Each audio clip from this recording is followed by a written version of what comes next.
So you're saying that Klopp actually can't manage to motivate them for the weaker teams? Because that's part of his job, isn't it? If you can get teams up for the big... Yeah, but at the end of the day, during the game when things are not quite right or people are slacking off, you need somebody on the field. You certainly need more than just one guy on the field to go around and make sure people are actually at it. Liverpool don't have that.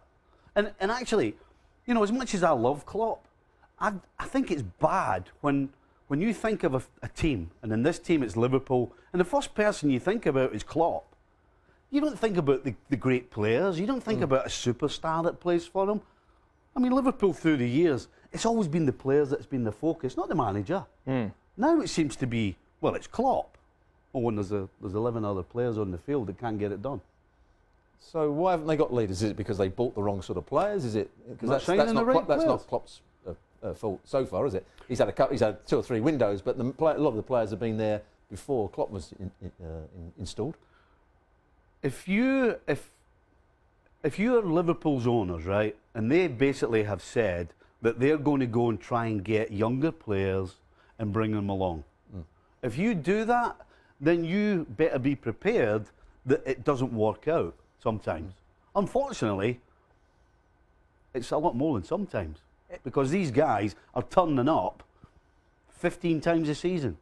Over the last 18 months, they've probably turned up 15 to 20 times because they've been playing against the so-called big boys. Well, this is it. You take a look at the stats, and it is pretty incredible, their record against the big teams and against the lesser teams, that they just can't do it. Look, against the top 7, a great win percentage compared to the rest, especially when you consider what the rest are. It's not like the Premier League is that competitive as you keep going down.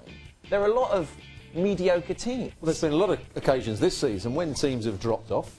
They haven't had any focal points across the ball into. There's been a lot of play in front of the opposition because the opposition, remember that game against Burnley early on in the season when Burnley just said, come on then, you try and break us down. They were caught on the counter-attack a couple of times. Even in some of the FA Cup games when they were playing against really lower league opposition, they had 83, 84% possession and still struggled to break teams down because they didn't play that next ball into the box. They kept on going round the front of the box. When they're playing against the better teams who want to come and press a bit higher up the field and they do leave space in behind, then the likes of Mane, when he's playing at his very best, and Coutinho can make runs, and Firmino can make runs, and their link-up play is excellent. But they've got to do it against teams that want to sit deep. But this is it. This from Klopp's point of view. Well, if I'm an opposition manager going to Anfield, I'm saying, right, okay, this is what we have to do. It's not brain surgery, as you say. It's worked out perfectly for teams that visited here and got something. So if I'm Klopp, surely there has to be another plan. There has to be something you work on the training field to sort it out. That's okay when you have players that to their core don't like losing. Liverpool have been so successful for so many years.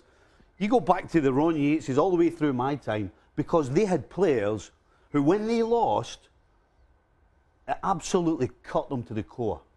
It's that extra yard that you do. It's that extra bit of desire. Liverpool have got a bunch of players who have got ability, but deep in the core, it doesn't. But is there any team? Is there any team like that anymore? Look, if you look at the Premier League, how many players would lose sleep at night? When Chelsea, for example, lost at Crystal Palace, did that hurt them down at the core? I can only tell you that the reason Liverpool get beat or draw with teams like Bournemouth is because it doesn't mean enough. My issue with Liverpool is I don't think they're good at all at managing games. When they get themselves ahead, it's still that same running and gunning attitude that you saw from Klopp all season long. And you saw Klopp at Borussia Dortmund. And that encourages teams to keep pressing, maybe get a chance, and as Bournemouth did, gets a late goal. At no point, anybody at Liverpool, any point this season, just keeps the ball, don't bother really trying to get around the back of the opposition. Just control the tempo, control the emotion. You do that and you end up dropping far too many points, as Liverpool do.